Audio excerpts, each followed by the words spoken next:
Olá, tudo certo? Eu sou o Professor Deto. Nós vamos começar mais uma entrevista ao vivo pelo Jornal. Eu estou aqui com meu amigo Bento Gil e hoje nós vamos falar, seu Bento, sobre o episódio que aconteceu em 1922, que é conhecido como um grande crime de Palmitau. O senhor, por ser uma pessoa muito vivida, que tem muitas histórias sobre a cidade de Palmitau, eu gostaria que o senhor pudesse compartilhar conosco algo que o senhor saiba dessa história.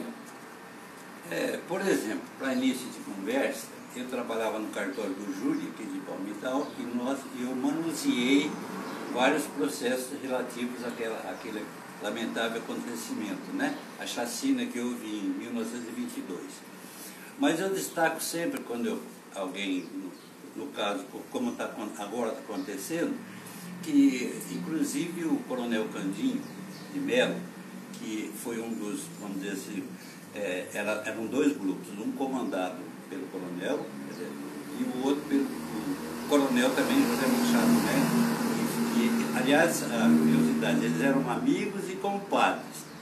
O coronel José Machado, pelo que eu sei da história toda, ele veio para Palmitau porque foi o coronel Candinho que o trouxe para cá, até para colocá-lo, na época que ele tinha prestígio, como o escrivão do cartório que existia em Palmitau. E a história, com o decorrer do tempo, a mídia, como sempre, distorce muitas verdades.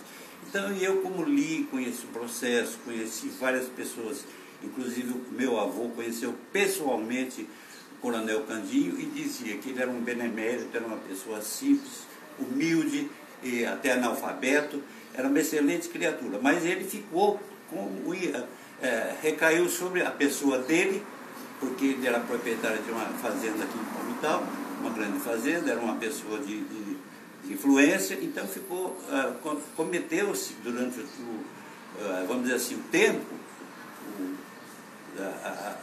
a distorção que eu disse. Ele nunca foi um coronel daqueles efetivos que mandava matar, atacar, enfim. O coronel Candinho não era nada disso, tanto é que tem ainda hoje um bisneto dele que mora aqui, que é o Dr. Valmir Dias, meu amigo, nosso amigo, aliás, que ele sabe muito mais do que eu. O que eu tenho de curioso nessa história é que meu avô, até um dos meus tios mais velhos, meu avô levava lá na fazenda para o coronel Candinho fazer um curativo, porque ele era dado a ajudar as pessoas pobres e tal. E ele era muito querido naquela época aqui. Alguns dizem que o grande responsável, quem que liderou os capangas, que fez a emboscada, que acabou culminando com a morte de 7, alguns da família do coronel José Machado e outros correligionários que acompanhavam ele junto na véspera da eleição, que era no dia 13 de dezembro de 1922, foi Moisés, que era genro do coronel Candinho.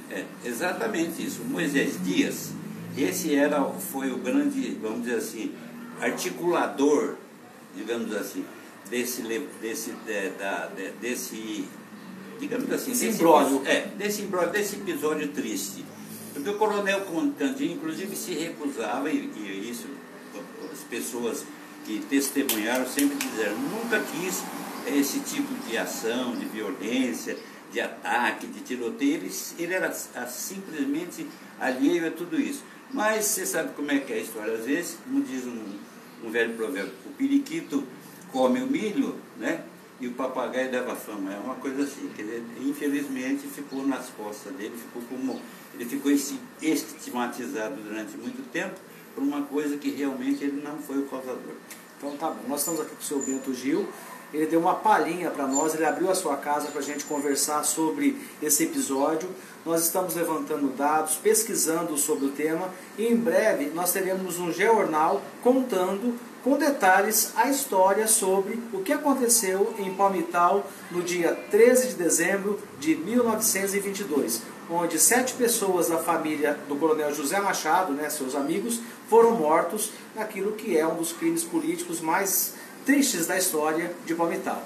Então essa foi a nossa transmissão, esse Geornal Entrevista. Um grande abraço e até a nossa próxima oportunidade. Tchau!